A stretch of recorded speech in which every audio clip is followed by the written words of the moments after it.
What's up guys, it's Ruffle, and before the video starts I'd like to mention that I'm going to give away an M4A4 Hellfire if this video gets 250 likes, so to enter please make sure to comment your trade link and also give the video a like.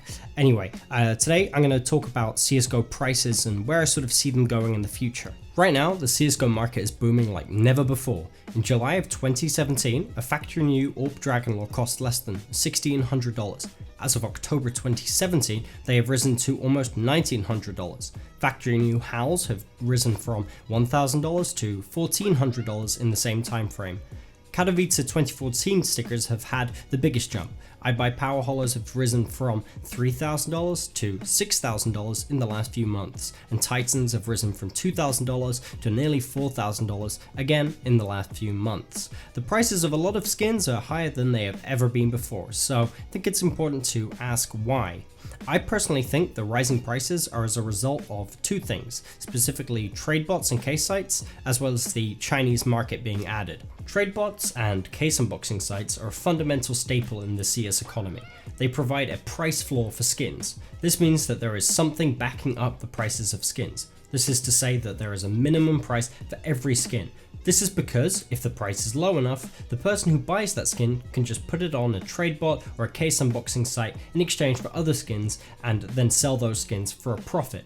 The main thing that this does is raise confidence levels within the CSGO skins community, and increased confidence levels tend to lead to increased spending and trading. This in turn leads to increased prices because of the increase in demand. The second reason for an increase in prices is the addition of the Chinese player base to the market through the Perfect World client. This has had a huge impact on skin prices, most notably high tier ones.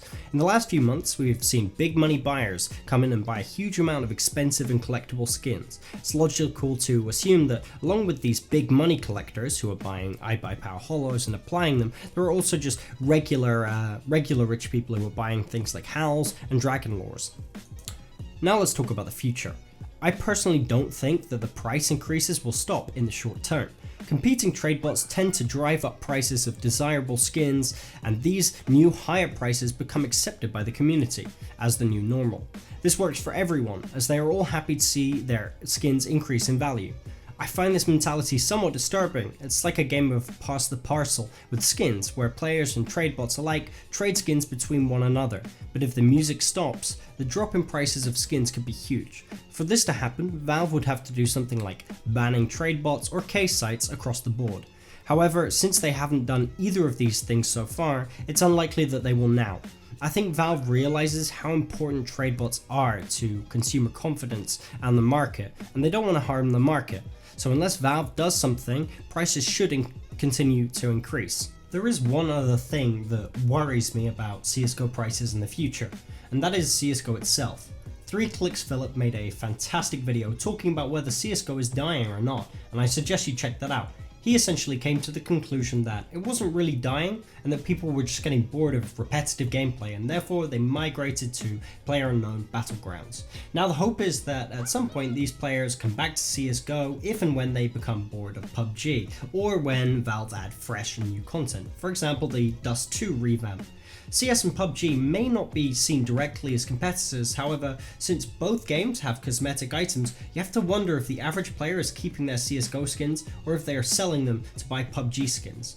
Long term, if the trend of players transitioning from CS to PUBG continues, I think there's a good chance it will cause a decrease in CSGO skins prices. To conclude, I think the skins will continue to rise in the short term, but I'm actively watching the Steam stats charts to see how the CS player count is really doing.